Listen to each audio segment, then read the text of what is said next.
राम शिंदे ने आज बताया कि सभापति पद की चुनाव प्रक्रिया में उनके नाम पर तीनों प्रमुख दलों ने सहमति जताई है। उन्होंने कहा कि राज्यपाल ने सभापति पद के लिए चुनाव की घोषणा की है।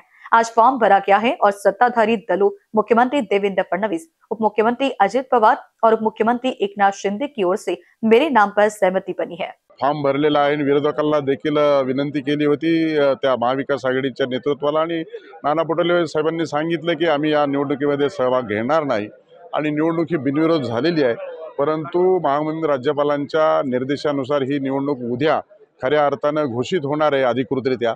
त्यामुळे निश्चितच एक चांगल्या वातावरणामध्ये ही सभापतीची निवडणूक पार पडलेली आहे। विरोधकांचा देखील विश्वास संपादन केला आहे। राम शिंदे ने विपक्षी दलों से भी सहयोग की अपील की और कहा कि नाना पटोले ने कहा है कि वे इस चुनाव में हिस्सा नहीं लेंगे और यह चुनाव कल होगा।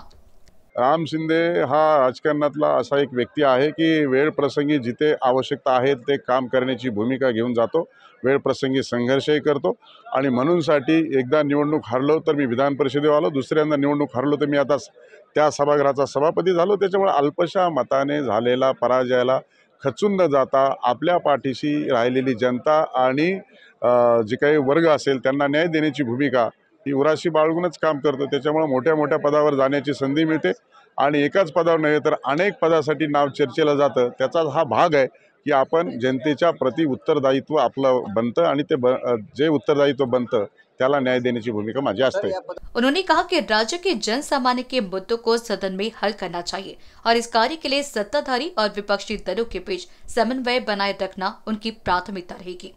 विरोधकांनी देखील सहकार्य केलं आहे। येणाऱ्या कालखंडामध्ये सभागृह चालवत असताना निश्चित स्वरूपामध्ये त्याचा चांगला उपयोग होईल आणि राज्यातल्या जनतेचे जे काही प्रश्न आहेत ते सभागृहात सुटले पाहिजे ही भूमिका सत्ताधारी पक्ष आणि विरोधी पक्षामध्ये समन्वय ठेवून करण्याची माझी राहील। कहा कि वे राजनीति में ऐसे व्यक्ति हैं जो कभी भी आवश्यकता पड़ने पर संघर्ष करने के लिए तैयार रहते हैं और चुनाव हारने के बावजूद वे हमेशा पार्टी के लिए काम करने के लिए तत्पर रहते हैं।